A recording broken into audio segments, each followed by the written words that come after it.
Welcome to blooming rose academy. Hello student, आज हम पढ़ाने जा रहे हैं क्लास 7 का हिंदी व्याकरण लेक्चर 7।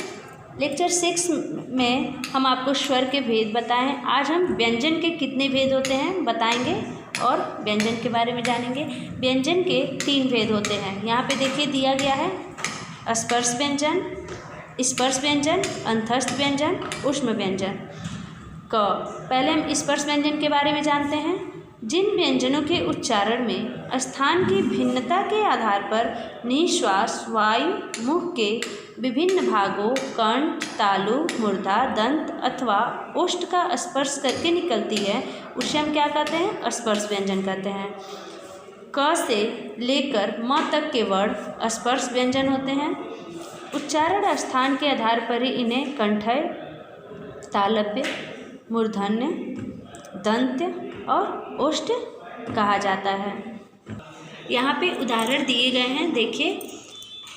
कंठ से निकलने वाले स्पर्श व्यंजन कौन कौन से हैं? क, ख, ग, घ, अंग। ये हमारे कंठ से उच्चरित होते हैं, तो इसे हम कंठस्थ व्यंजन कहते हैं। च, छ, ज, झ, इया ये हमारे तालु से उच्चरित होते हैं, तो इसे हम तालव्य व्यंजन कहते हैं। ट, ठ, ड, ढ, अड़, ड, ढ ये मूर्धा से उच्चरित होते हैं, तो ये हमारे मूर्धन्य स्पर्श व्यंजन कहलाते हैं।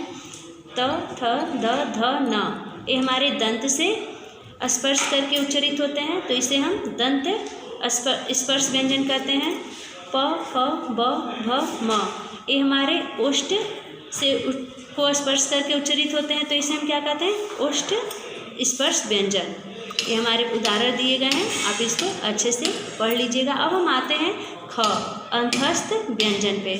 इन्हें अर्ध स्वर भी कहते हैं। इनका उच्चारण मुख के भीतर की ओर से होता है, इसलिए इन्हें अंतस्थ व्यंजन कहते हैं। कितने होते हैं? 4 होते हैं। कौन कौन से? य, र, ल, व ये हमारे अंतस्थ व्यंजन हो गए। अब ऊष्म व्यंजन के बारे में जानते हैं। इनके उच्चारण में निश्वास वायु घर्षण के साथ मुख से बाहर निकलती है, अतः इन्हें हम ऊष्म व्यंजन कहते हैं। ये भी 4 होते हैं। कौन कौन से? स, ह। अतिरिक्त व्यंजन ये 2 होते हैं। ड, ढ जो ड वर्ग के अंतर्गत आते हैं। अब जानते हैं संयुक्त व्यंजन। संयुक्त व्यंजन 2 भिन्न भिन्न व्यंजनों के योग से बने व्यंजन जो अपने मूल रूप से भिन्न होते हैं, संयुक्त व्यंजन कहलाते हैं। प्रमुख संयुक्त व्यंजन 4 होते हैं। कौन कौन से? क प्लस स इक्वल टू 6, तो इससे कौन सा शब्द बना है? क्षत्रिय। 2 व्यंजन को जोड़ के बना है, 2 भिन्न भिन्न व्यंजन को जोड़ के क्षत्रिय शब्द बना है। त प्लस र इक्वल टू त्र।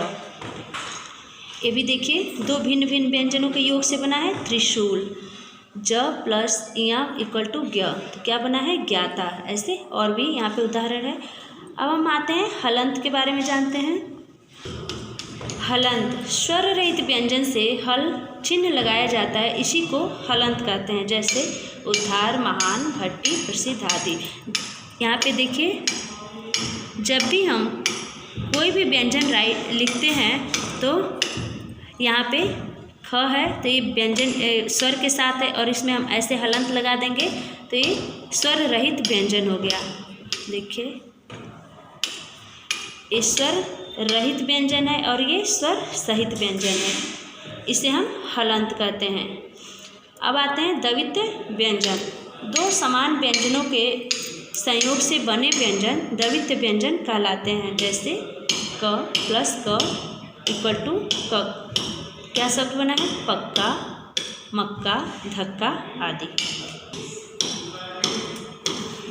यहाँ पे देखिए त प्लस त इक्वल टू तत्, इससे कौन सा शब्द बना है? कुत्ता, सत्ता, पत्ता आदि। हिंदी में ऐसे और भी यहाँ पे उदाहरण दिए गए हैं, आप देख सकते हैं। हिंदी में संयुक्त रूप से एक साथ 3 व्यंजन भी आते हैं, जैसे उज्ज्वल, स्वास्थ्य, ज्योत्सना आदि। अब आते हैं र वर्ण का प्रयोग। र वर्ण का कैसे कहाँ पे प्रयोग होता है, यहाँ पे उदाहरण में दिया गया है। र में उ तथा उ की मात्रा सामने की ओर लगती है, तो क्या बनता है? देखिए र प्लस छोटा उ इक्वल टू रू, तो क्या हो गया? रूई रुपया रुचि। और र में बड़ा उ को जोड़े हैं तो क्या बना है रूप, रूस, रूठना, शुरू आदि। फिर यहाँ पे र का ही उदाहरण दिया गया है। र स्वर रहित होने पर वह अगले व्यंजन के ऊपर लगता है, जैसे र प्लस म इक्वल टू मर्म। तो क्या कौन सा शब्द बना है कर्म, धर्म, शर्म आदि। र यहाँ पे क पे लगा है तो यहाँ पे बना है कर्क, नर्क, तर्क आदि।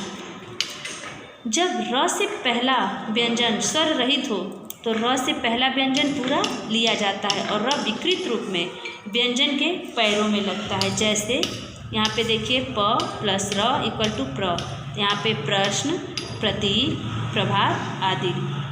क से क में लगा है तो क्या बना है क्रय, क्रय, विक्रय, विक्रम, क्रमांक आदि ये सब शब्द बनते हैं। ट तथा ढ के साथ र का प्रयोग देखिए ऐसे होता है के रूप में किया जाता है तो क्या बनता है यहाँ पे देखिए ट प्लस र क्या हो गया है, यहाँ पे र नीचे लगा है ट के तो क्या हो गया है ट्रक, ट्रेन, उष्ट्र आदि।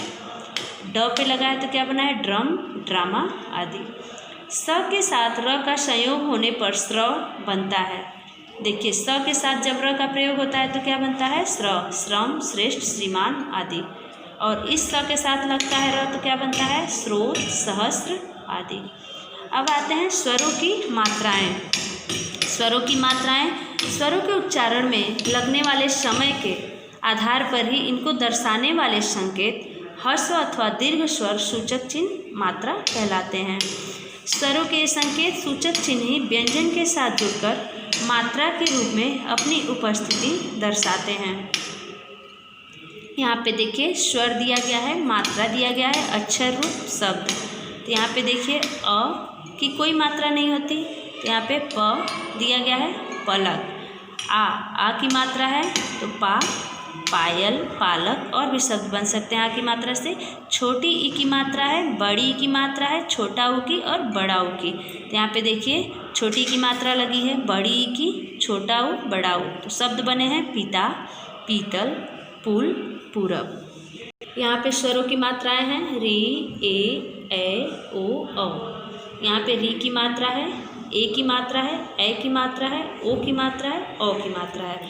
यहाँ पे मात्रा लगा के सब वर्ण पे और शब्द बनाए गए हैं। देखिए प पे री की मात्रा लगी है, प पे ए की मात्रा, प पे ए की मात्रा और प पे ओ की मात्रा, प पे औ की मात्रा। यहाँ पे शब्द बने हैं पृथा, पेड़, पैसा, पोखर, पौधा। अब आते हैं वर्ण विच्छेद पे। वर्ण विच्छेद कैसे होते हैं? शब्द वर्णों के मेल से बनते हैं। किसी भी शब्द के वर्णों को अलग अलग करना वर्ण विच्छेद कहलाता है। जैसे यहाँ पे कृषक लिखा गया और इसका विच्छेद किया गया है। तो देखिए क हलंत प्लस री प्लस स हलंत प्लस अ प्लस क हलंत प्लस अ, तो क्या बना है कृषक। ऐसे ही और भी यहाँ पे उदाहरण है व हलंत प्लस ई प्लस स हलंत प्लस व हलंत प्लस आ हलंत प्लस आ प्लस स हलंत, क्या बना है विश्वास। यहाँ पे और भी उदाहरण है, आप अच्छे से पढ़ लीजिएगा और इस चैप्टर को पढ़ के अच्छे से समझिएगा। आपकी क्लास ओवर होती है। Thank you.